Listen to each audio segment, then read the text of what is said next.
Hi everyone. I thought today we'd just touch base a little bit on blockages, things that can hold you back from moving forward in your life. I had a couple of the people I work with ask me that. They were frustrated. They couldn't figure out why they couldn't take that next step in the plans that they had decided they wanted to do. And you know, there's no real easy answer because everybody is so different. The answers for you will be different than they were for me, or for someone over there, the answer will be different too. It does take a lot of deep work. It takes the willingness to go through some painful situations maybe. It can be really hard to dig back to see, why am I feeling this way? It could be as simple and yet as hurtful as being a child in a family that you felt different. You didn't feel like the rest of the family, what you observed as a child. And so you walked away with feelings of insecurity because you didn't fit their mold. Does that make sense?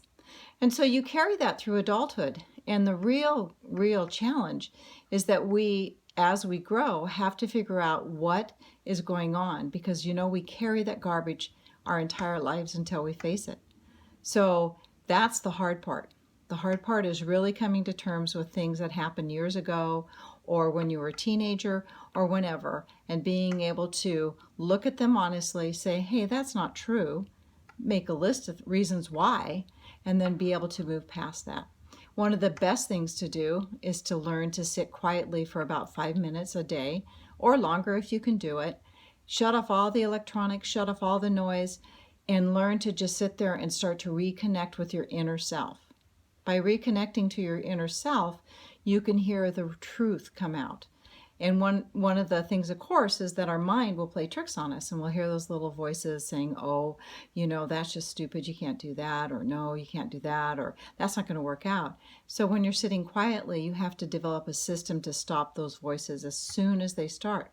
My system is I take them, I thank them, and I visualize putting it into an envelope, putting wings on the envelope, and letting it fly away. And by doing that over time, those little voices don't come as often. They still do. You'll never, ever get rid of them. But it's much easier to control them. The other thing is to really look at who you hang out with. What books are you reading? Do you surround yourself with positive all the time? Positive.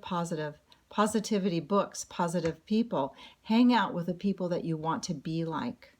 Don't hang out with the people that you don't, because the negative people suck you in. It's hard. It's a hard decision, especially if you have to take a look at your family or your friends. They can be just a negative influence on you.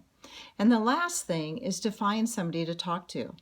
You can find a mentor, maybe a counselor at a college, just someone that you can sit and talk about your life and where you want to go, and that you just have these hang-ups and you can't quite figure out where to go from there.